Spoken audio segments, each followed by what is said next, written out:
প্রত্যেক ফরজ সালাতের পরে যে ব্যক্তি একবার আয়াতুল কুরসি পড়বে তার জান্নাতে ঢোকার ক্ষেত্রে আর কোনো বাধা থাকে না, একটি জিনিস ছাড়া, সেটা হলো মরণ। সেটা কি? লোকটা মরে না তাই জান্নাতে যায় না, মরলেই জান্নাতে।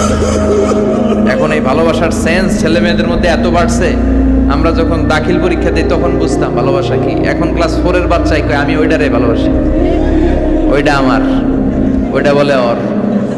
ক্লাস 4 এর বাচ্চা ক্লাসে ভাগ করে নিছে কে কার। ভরসা রাখবে একজনের উপর, তিনি কে? মুমিন কখনো হতাশ হয়? মুমিন কখনো নিরাশ হয়? মুমিনের চাইবার জায়গা আছে না নাই? মুমিনের একটা পাওয়ার জায়গা আছে না নাই?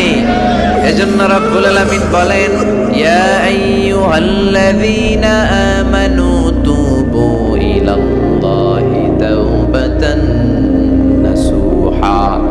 ও বিশ্বাসীরা, ও মুমিন বান্দারা, তোমরা যদি চলতি পথে জীবনের কোনো অংশে পাপ করে ফেলো, অন্যায় করে ফেলো, অপরাধ করে ফেলো, নিরাশ হবে না, হতাশ হবে না, তওবা করো, আমার কাছে ফিরে আসো।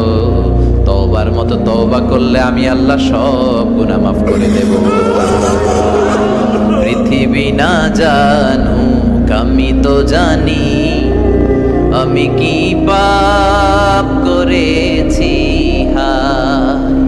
পৃথিবী না জানুক আমি তো জানি, আমি কি পাপ করেছি।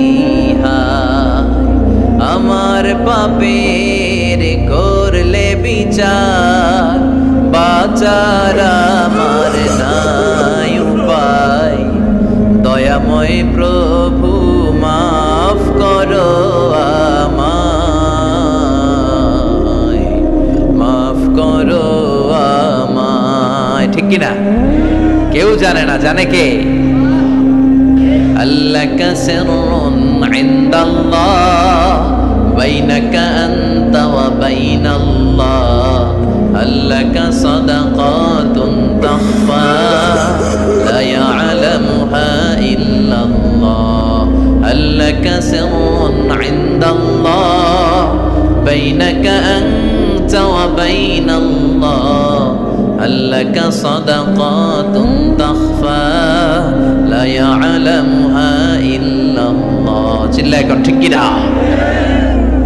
আল্লাকা সিররুন ইনদাল্লাহ বাইনাকা আনতা ওয়া বাইনাল্লাহ। তোমার আল্লাহ আর তোমার মাঝে এমন কোনো গোপন কোনো জিনিস বা ইবাদত আছে নাকি যেটা আল্লাহ ছাড়া কেউ জানে না? তোমার জীবনে এমন কোনো গোপন দান আছে নাকি যেটা আল্লাহ ছাড়া কেউ দেখেনি? আপনি হাজার হাজার লোকের সামনে লক্ষ লক্ষ টাকা দান করেছেন, কিন্তু